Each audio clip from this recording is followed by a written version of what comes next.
नमस्कार, बहुत स्वागत आपका। मैं हूं आपके साथ मनोरा सक्सेना। जय श्री राम। 2 अप्रैल को हनुमान जयंती है और ऐसा माना जाता है कि बजरंग बली की आप सच्चे मन से पूजा करते हैं ना, तो आपके सारे कष्ट दूर कर देते हैं बजरंग बली। तो हनुमान जयंती पर कैसे खुश करें बजरंग बली को, क्या मंत्र पढ़ें, क्या है विधि विधान और क्या है शुभ मुहूर्त, जानने के लिए हमारे साथ खुद स्टूडियो में मौजूद हैं ज्योतिषाचार्य प्रतीक जी। बहुत स्वागत आपका। तो प्रतीक जी, हनुमान जयंती है तो सबसे पहले सुबह का और शाम का शुभ मुहूर्त बता दीजिए। देखिए, जिनके जो संकट मोचक हैं, हाँ जो सारे संकटों से मुक्ति देखते हैं, वो उनके लिए क्या मुहूर्त और क्या ना मुहूर्त। जी। जहाँ वो प्रकट हो जाए, जहाँ वो बैठ जाए, वही अच्छा समय हो गया। लेकिन अब जैसा कि आपने पूछा, तो सुबह के समय 8:16 से लेकर 10 बजे तक का अच्छा समय है। और कहते हैं, आपने देखा भी होगा, हनुमान जी के मंदिर में विशेष तौर से शाम को भीड़ ज़्यादा लगती है। जी बिल्कुल। तो शाम के 5 से लेके 11 तक आप कभी पूजा कर सकते हैं। सर्वश्रेष्ठ समय वहाँ पर भी 7:15 से लेके 9 बजे तक का रहेगा। वो उस समय अगर आप पूजा करते हैं तो ज़्यादा लाभ मिलता है जी। और प्रसाद में बूंदी। देखिए, यहाँ पे एक चीज़ आपको बता दें मनुराज जी, हनुमान जी का जयंती नहीं है, जन्मोत्सव है। जी। क्योंकि हनुमान जी की, आपको पता है ना, एक और जयंती होती है जिसे आप हनुमान जयंती बोलते हैं, कार्तिक मास की चतुर्दशी को। क्यों? कहते हैं सीता जी ने सेवा भाव देखकर हनुमान जी का उन्हें वरदान दिया था अमरत्व का। अच्छा। वो अमर हो गए। तो क्योंकि महाराष्ट्र में जन्म हुआ था, नासिक में, तो उधर साइड वो वाली जयंती खूब मनाई जाती है और ये पूरे देश में मनाई जाती है। तो हनुमान जी को खास तौर से अमरता का वरदान प्राप्त है, इसलिए मैं कहता हूँ जयंती नहीं, जन्मोत्सव बोला जाए तो ज़्यादा बेहतर।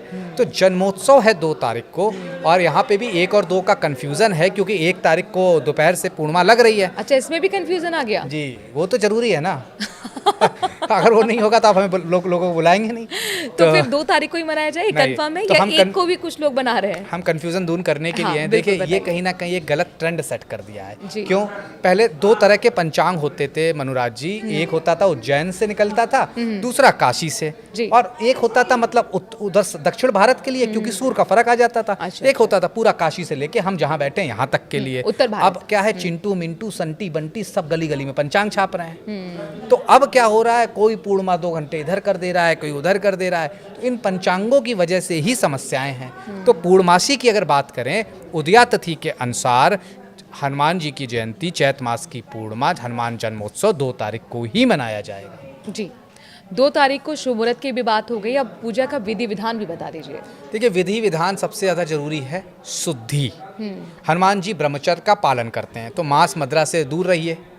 तो और वैसे भी थर्सडे का दिन है, फ्राइडे होता तो ज़्यादा दिक्कत होती लोगों को, तो इससे दूर रहें। और जितना हो पाए शुद्धि से ब्रह्म मुहूर्त पे उठकर पूजा करें। अगर नहीं हो पाता है शुद्धि से, क्योंकि भगवान भाव के भूखे हैं, ये नहीं देख रहे हैं कि 1.25 किलो बूंदी आई या नहीं आई। ठीक है, बूंदी चाहे 10 ग्राम भी आ जाए वो भी ठीक है।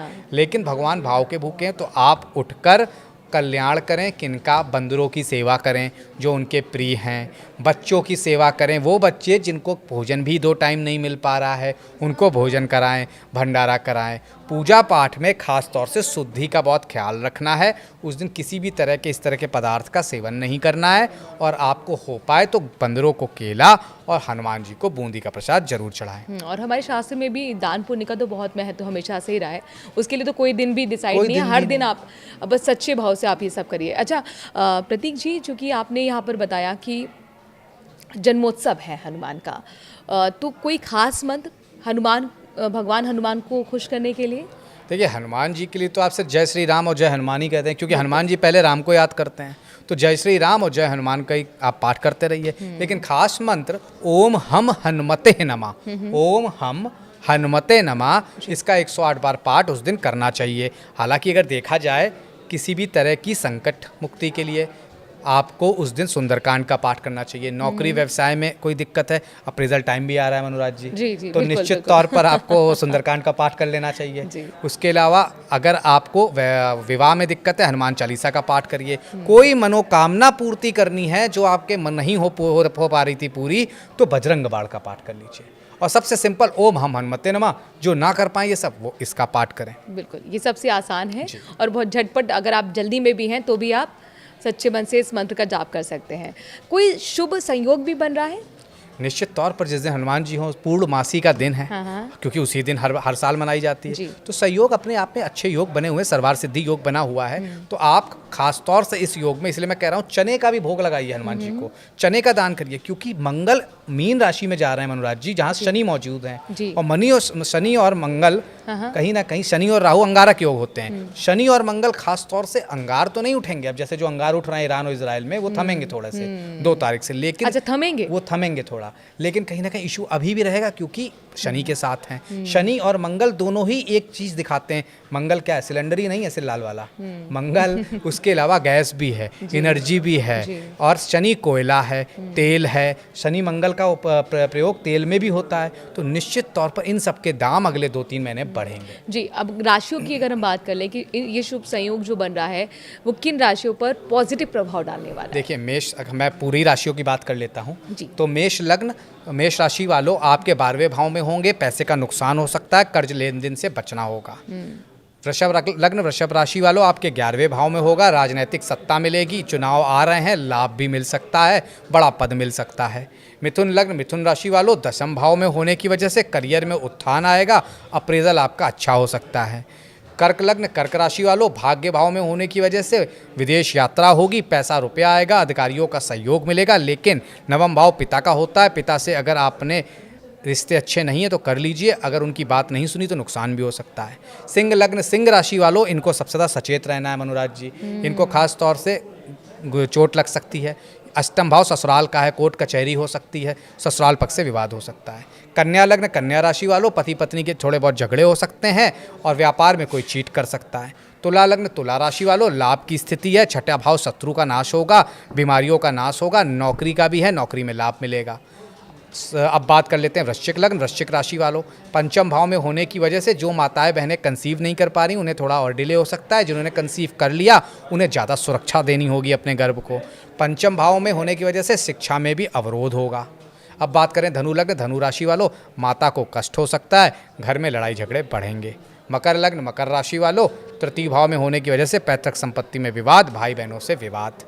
कुंभ लग्न, कुंभ राशि वालों 2 भाव में होने की वजह से 2 भाव वाणी का भी है, तनख्वाह का भी है, तनख्वाह तो बढ़ जाएगी, लेकिन वाणी की वजह से ऑफिस में लोगों को शत्रु बना लेंगे, बने बनाए काम बिगाड़ लेंगे, तो वाणी पे कंट्रोल रखिएगा। मीन लग्न, मीन राशि वालों सारे कार्य पूरे होंगे, ओवर कॉन्फिडेंस से मत रखिएगा, कॉन्फिडेंस बहुत अच्छा रहेगा, चीज़ें पूर्ण होती हुई दिखती हैं। तो ये राशियों पर प्रभाव की हमने बात कर ली।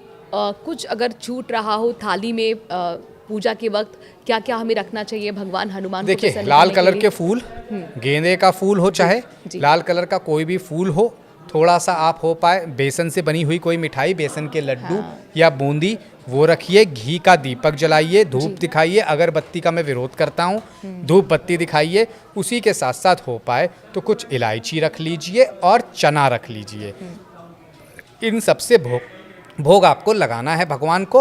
उसी के साथ साथ संध्या काल के दौरान हो पाए सपरिवार बैठ के हनुमान चालीसा पढ़ लीजिए।